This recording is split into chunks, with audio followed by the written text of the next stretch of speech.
2024 లేదా 25లో డిగ్రీ లేదా బీటెక్ చదివారా? సాఫ్ట్‌వేర్ జాబ్ కోసం ఎదురు చూస్తున్నారా? అయితే కోడ్ జ్ఞాన్ 100 డేస్ కోర్సులో చేరండి. జాబ్ సాధించండి. నమస్తే welcome to Suman TV. YouTuber non veg మీద హిందూ సంఘాలు, మహిళా సంఘాలు అందరూ కూడా ఆగ్రహం వ్యక్తం చేస్తూ ఉన్నారు. ఎందుకంటే పవిత్రమైనటువంటి హిందూ దేవతల్ని దూషించినటువంటి వ్యవహారానికి సంబంధించి పెద్ద ఎత్తున ఆయన మీద వ్యతిరేకత కనిపిస్తోంది. కరాటే కళ్యాణి గారు కూడా నాన్ వెజ్ మీద కేసు పెట్టారు. సో లైవ్ కాల్లో జాయిన్ అయ్యారు మేడం, వారితో మాట్లాడదాం. నమస్తే కళ్యాణి గారు. నమస్తే అండి. నమస్తే. కళ్యాణ్ గారు, నాన్ వెజ్ మీద మీరు పంజాగుట్ట పిఎస్‌లో కేసు పెట్టారు. అసలు కేసు పెట్టడానికి కారణం ఏంటి? ఏం చెప్తారు? అంటే ఒక వైరస్ అనేది ఎక్కడైనా ప్రబలిపోతుందనుకోండి, ఆ వైరస్ గురించి మనం చర్యలు తీసుకుంటాం. అలాంటిదే యూట్యూబ్‌లో ఒక మతోన్మాదిగా, ఉగ్రవాదిగా మనం ఎలా అయితే పిలుస్తుంటాం బయట జనాల్ని, యూట్యూబ్ తాలూకా ఒక వీడొక యూట్యూబ్‌కి సంబంధించి ఒక ఉగ్రవాదిగానే నేనంటాను.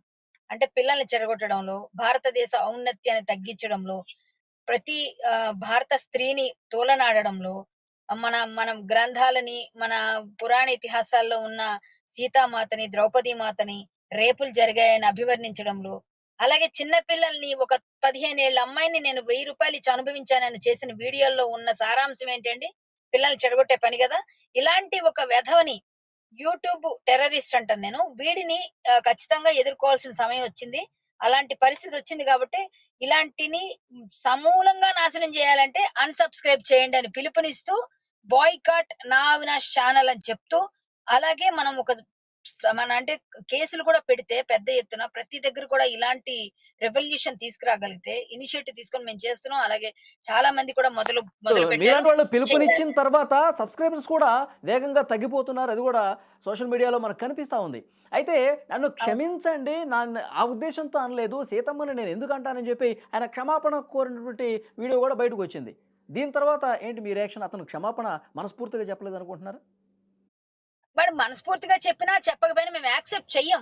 చెయ్యమంటే చెయ్యం. ఎందుకంటే, ఇప్పుడు ఏవండీ చంపేసి, నేను పొరపాటున చంపేసాను, నాకు శిక్ష వేయకండి అంటే శిక్ష ఆపేస్తారా అండి? గట్టిగా లాగిపెట్టి కొట్టేసి క్షమాపణ చెప్పేస్తే ఊరుకుంటామా అండి? అలాంటిదే ఇది కూడా.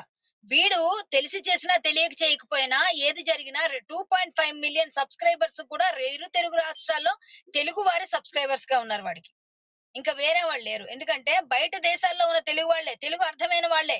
ఇంకెవరికీ అర్థం కాదు వాడి భాష. అలాంటప్పుడు మనమే వాడిని పెంచి పోషించాం ఒక్కొక్క వ్యూ ఇచ్చి. ఇలాంటి వాడిని ఇంకా మనం పెంచి పోషించాల్సిన అవసరం ఉందంటారా? భారతదేశాన్ని తూలనాడిన తర్వాత భారతీయులు గాని, హిందువులందరూ చేతకాని వాళ్ళు, నపుంసకులు అన్నాడు వాడు. అలాగే ఎన్ని రకాల బాధ పెట్టే మాటలన్నాడో మీకు తెలుసు. ఇంకా చెప్పాలంటే శివాజీ గారు ఒక మాట చెప్పారంటే వాడిని కొట్టి చంపేయండి అన్నారు.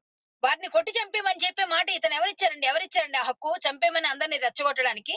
అలాగే హిందూ మతంలో ఇస్లాం మతంలో ఏవేవో ఉన్నాయి కట్టుబాట్లు కాబట్టి వాళ్ళకి జబ్బులొస్తున్నాయి అన్నాడు ఆడవాళ్ళకి. అంటే వేరే క్రైస్తవ్యంలోకి మారిపోయాడా ఇతను? మొత్తం క్రైస్తవ్యుడని అందరికి అర్థమవుతోంది అతని మాటలు వల్లి. కాబట్టి ఏంటంటే ఘోరంగా ఉన్నాయండి ఇతని మాటలు అన్ని విధాలుగా కూడా. కళ్యాణ్ గారు, క్షమాపణ చెప్పే వీడియోలో కూడా నేను హిందువుని, నేను భారతీయుడిని, నేను సీతమ్మని ఎందుకు అట్లా అంటానని చెప్పి మళ్ళీ భారతీయతని, హిందువుని అని చెప్పుకుంటా ఉన్నాడు కదా! భారతదేశంలో పుట్టినవాడు, నా సహోదరుడు, భారతీయులు నా మాతృభూమి, నా దేశం, నా ధర్మం అని మాట్లాడే ఒక్కళ్ళు కూడా ఎవరు కూడా ఇలాంటి మాటలు మాట్లాడరండి. వాడు భారతీయుడంటే ఎవరు నమ్మేంత పిచ్చోడు లేరు. భారతదేశంలో పుట్టాడు మన కర్మకి. మన కర్మకి భారతదేశంలో పుట్టాడు. తెలుగువాడిగా పుట్టాడు. మన కర్మ అది. మన దౌర్భాగ్యం ఈ ఎదవ గురించి ఈరోజు మాట్లాడుకోవాల్సి రావడం. ఇలాంటి వెధవల్ని పెంచి పోషించాల్సిన అవసరం తెలుగు రాష్ట్రాల ప్రజలకు లేదు. అందుకే మేమందరం గట్టిగా నిన్నటి నుంచి బాయ్‌కాట్ వాడిని అన్‌సబ్‌స్క్రైబ్ చేయండి అని నిన్న రాత్రి నేను పెట్టిన ఘాటు వీడియో గాని, ఇవాళ అన్ని ఛానల్స్ లో ఇచ్చిన వీడియోలో గాని నేను ఇదే చెప్తున్నా. ఇప్పుడు కూడా అదే చెప్తున్నా. అన్‌సబ్‌స్క్రైబ్ ఆ నాన్ వెజ్ ఛానల్. రేపటికి వాడికి రేపు కాదు వితిన్ మంత్స్ లోపల జీరోకి చేరుకోవాలి. రూపాయి మనం వేసిన లైకుల వల్ల పెరిగి 6,00,00,000 బ్యాంక్ బ్యాలెన్స్ అని విర్రవీగుతూ ఇలా మీసం మీద మెలివేసి మాట్లాడే నాన్ వెజ్ ఛానల్ వాడికి భారతీయులు, తెలుగు వాళ్ళు, హిందువుల దెబ్బ ఎలా ఉంటదో చూపించండి ప్రతి ఒక్కరు కూడా. నీ అక్క, నీ అమ్మ, నీ చెల్లి అందరూ కూడా అంటే అందరూ కూడా నీకైతే మంచివాళ్ళు. బయట వాళ్ళైతే మాత్రం కాదు. మీ అమ్మగారికి ఇలాగే చెప్తావా నువ్వు? బట్టలు విప్పుకొని తిరగండి. గుడ్డలు విప్పదీసుకొని తిరగండి అని చెప్పాడు వాడు. అంటే ఏం పిలిపిస్తున్నాడండి వాడు? గుడ్డలు విప్పుకొని తిరగాలా? వాళ్ళ అమ్మగారితో చేపిస్తాడా ఆ పని? చేయించడా? వాడైతే మాత్రం మనందరికి చెప్పేస్తాడు. ఎవరు పడితే వాళ్ళకి సలహాలు ఇచ్చేయడమే. అంటే ఫ్రీ కదా సలహాలని ఎవరైనా ఇచ్చేస్తాడా? ఏది పడితే అది ఇచ్చేస్తాడా? భారతదేశ స్త్రీలకి ఔన్నత్యం లేదా? సీతామాతని లేకపోతే ద్రౌపది మాతని అంటాడా? అంతే కాకుండా గోమాతను రేప్ చేశారంట హిందువులు. హిందువులంటే రేపిస్టులు. భారతదేశంలో ఉన్న వాళ్ళందరూ రేపిస్టులు అన్నట్టుగా చెప్తున్నాడు భారతదేశం గురించి. ఎన్ని వందల రేపులయ్యి, ఎన్ని వేల రేపులయ్యి అని చెప్పేసి ఇట్లా మాట్లాడితే ఏమనుకుంటారండి వేరే కంట్రీ వాళ్ళు? అంటే అంత నేను అంత చూపిస్తాను. ధైర్యంగా ఎందుకు మాట్లాడుతున్నాడు అని చెప్పి అనుకుంటున్నారు మీరు? అంటే పదే పదే ఈ రకమైనటువంటి వ్యాఖ్యలు చేయటం కావచ్చు. అంటే ఇండియాకి నేను రాను, భారత్‌కి నేను రాను, నన్ను ఎవరు ఏమి చేయలేరు అనే భావన ఉందంటారా ఆయనకి? పోలీసులు ఎళ్తారులెండి. వాడు రాకపోతే వాడిని లాక్కొస్తారు పిలక పట్టుకొని. ఎంతమంది దాక్కుంటే ఎంతమందిని లాక్కురాలేదు. వీడొక లెక్క. వీడో పుడింగాడు అనుకుంటున్నాడా? వీడేమో పెద్దదనుకుంటున్నాడా? ఖచ్చితంగా భారతదేశానికి రావాల్సిందే వాడు. రప్పిస్తారు. రాసి పెట్టుకోమని చెప్పండి. రప్పిస్తారు. కన్ఫర్మ్‌గా వాడి ఛానెల్ అంతా వానిష్ అయిపోతుంది. ఒక్క ఛానెల్‌లో కూడా వాడు మళ్ళీ డబ్బు సంపాదించుకోలేకుండా భారతదేశంతో పెట్టుకున్నందుకు వాడికి అవుతుంది తప్పకుండా. అంతే కాకుండా మన భారతదేశం గురించి బయట దేశాలతో పోలుస్తూ ఇక్కడ బాగా ఎక్కువ రేపులున్నాయంటే, అంతకన్నా ఎక్కువ రేపులున్న కంట్రీలు చాలా ఉన్నాయండి. వాటికన్నా కూడా నేను చూపిస్తా. అలాంటిది మన భారతదేశంలో రేప్ కంట్రీ అన్నట్టు ఎలా అభివర్ణిస్తాడు వాడు? భారతదేశం గురించి ఎలా మాట్లాడతాడు? హిందువుల గురించి ఎలా మాట్లాడతాడు? వేరే మతాల మధ్య ఎట్లా చిచ్చు పెడతాడు? వాడు భారతదేశంకి రాకపోవడం కాదు. పిలక పట్టుకొని లాక్కొస్తారు వాడిని. లాక్కొచ్చేటట్టు జరుగుతాయి. ప్రతి ఒక్కరు కేసులేయండి. వీలు నన్ను ప్రతి ఇప్పుడు ప్రదేశంలో కేసులేయండి వాడి కేసులేస్తున్నారు పైన. మేడం. ఇప్పుడు మిమ్మల్ని గూడా ఇన్‌స్పిరేషన్‌గా తీసుకొని చాలామంది స్టేషన్‌లకెళ్ళి నాన్ వెజ్ మీద కేసు పెడతా ఉన్నారు. ఏంటి యూజ్ ఏంటి? ఆ నాన్ వెజ్‌ని ఇక్కడికి తీసుకొచ్చే ప్రయత్నం ఏమన్నా జరిగే అవకాశం ఉందా? ఆయన ఎక్కడో ఏ దేశంలో ఉన్నాడో గూడా చాలా మందికి తెలీదు. ఏలేం థాయిలాండ్ లో ఉన్నాడు ఇప్పుడు ప్రెజెంట్. వాడే చెప్తుంటాడు. ఇక ముందు చెప్పకపోయినా తెలిసిపోద్దులెండి. ఎలా అయినా తెలుసుకుంటారు గానీ, తెలుసుకోవాలంటే పోలీసు నిఘా పెట్టారు గదండీ! ఇప్పుడు మహిళా కమిషన్ కల్పించుకొని, ఏం మహిళల గురించి దేశం సీతామాత గురించి మాట్లాడితే వాడి గురించి పిలిపించరా? వాడిని దేశానికి పిలిపించండమ్మా మహిళా కమిషన్ ఇప్పుడు. వాడిని పిలిపించండి. వాడెక్కడో దాక్కున్నాడు. వాడిని పిలవండి. మొన్న 2 మాట్లాడినందుకు ఈయన పిలిపించి కూర్చోబెట్టారు దోషిలాగా. మరి వాడిని గూడా పిలిపించండి. వాడిని పిలిపించి గట్టిగా మాట్లాడితే కరెక్ట్‌గా ఉంటుంది. నెక్స్ట్ ఏంటంటే వాడి యూజ్ ఏంటంటారేంటండి? భారతదేశాన్ని తోలనాడిన వాడికి భారతీయుడిగా కొనసాగే హక్కే లేదు. వాడు భారతీయుడిగా కొనసాగింపు మేము ఒప్పుకోవడానికి నాకైతే ఇష్టం లేదు. మిగిలిన వాళ్ళందరూ కూడా నాతో ఏకీభవిస్తారనుకుంటా. వాడిని అన్ని సీజ్ చేయాలి. పాస్‌పోర్ట్ సీజ్ చేస్తారో లేదో నాకు తెలియదు. దానికి ఏం నార్మ్స్ ఉన్నాయో మేమైతే మాత్రం భారత విదేశాంగ మంత్రికి కూడా ఈ కంప్లెయింట్‌లన్నీ పంపిస్తామండి. అన్ని విధాలుగా తీసుకెళ్తాం. బండి సంజయ్ గారు కూడా విదేశాంగ శాఖ దానికి సంబంధించిన దీనిలో ఉన్నారు. మేము ఖచ్చితంగా తీసుకెళ్తాం. చాలా మంది ఉన్నారు. మేమైతే వదిలేదే లేదు. ఇప్పుడు ఎక్కడైతే కేసులు పడుతున్నాయో అన్ని కేసులు కూడా కన్సిడర్ చేస్తారు. వాడిని భారత్‌కి రప్పిస్తారు. వాడు మొత్తం ఛానెల్స్ అన్నీ మొత్తం జీరో అయిపోయి రూపాయి కూడా లేకుండా ఆర్థికంగా ఎవరికైనా దెబ్బ పడితే అప్పుడు తెలుస్తుందండి. హ్మ్. ఆర్థికంగా దెబ్బ పడిన ఖచ్చితంగా తెలుస్తుంది వాళ్ళకి. ఇప్పుడు ఒక్కొక్క లైకు నిజం చెప్తే భారతీయులు, తెలుగు రాష్ట్ర ప్రజలు తెలుగు వాడేస్తున్న ముష్టి వాడు తింటున్నాడు. మళ్ళీ నేను టాక్స్ పేయర్‌ని, నేను భారతీయుడిని అన్న టాక్స్ ఎవరికి పే చేస్తున్నావు? ఇందాక ఇప్పుడు కూడా అదే ఇప్పుడు చెప్పాను. ఇప్పుడు మీరు సబ్‌స్క్రైబర్స్‌ని తగ్గించేసేయండి. అన్‌సబ్‌స్క్రైబ్ కొట్టండి అని చెప్పి పిలుపునిస్తున్నారు. అది మంచి స్పందన వస్తోంది. సోషల్ మీడియాలో మనం చూస్తున్నాం. తన సబ్‌స్క్రైబర్స్ తగ్గిపోతా ఉన్నారు. కానీ దాని మీద కూడా నాన్ వేష్ ఒక వీడియో చేశాడు. డైమండ్‌లు కొన్నుంటే చాలు. ఈ తళుకు బెళుకు రాళ్ళు, ఈ రాళ్ళన్నీ నేనేం చేసుకోవాలి? నాకు సబ్‌స్క్రైబర్స్ నాకుంటారని చెప్తున్నాడు. కొంతమంది సపోర్ట్ చేసేవాళ్ళు కూడా ఉన్నారు. కళ్యాణ్ గారు మీరు కూడా చూసే ఉంటారు. ఐ సపోర్ట్ నాన్ వేష్ అని చెప్పి కొంతమంది సోషల్ మీడియాలో పెడతా ఉన్నారు. ఏం చెప్తారు దీని గురించి? వాళ్ళందరూ భారతీయులు కాకపోతేనే సపోర్ట్ చేయాలండి. సిగ్గు, శరం, సీము, నెత్తురు ఉంటే, భారతీయులుగా ఉంటే, హిందువులుగా ఉంటే, ముఖ్యంగా మీలో భారతీయత బ్లడ్ గాని ప్రవహిస్తే, భారత బ్లడ్ ప్రవహిస్తే ఖచ్చితంగా అన్‌సబ్‌స్క్రైబ్ చేయండి.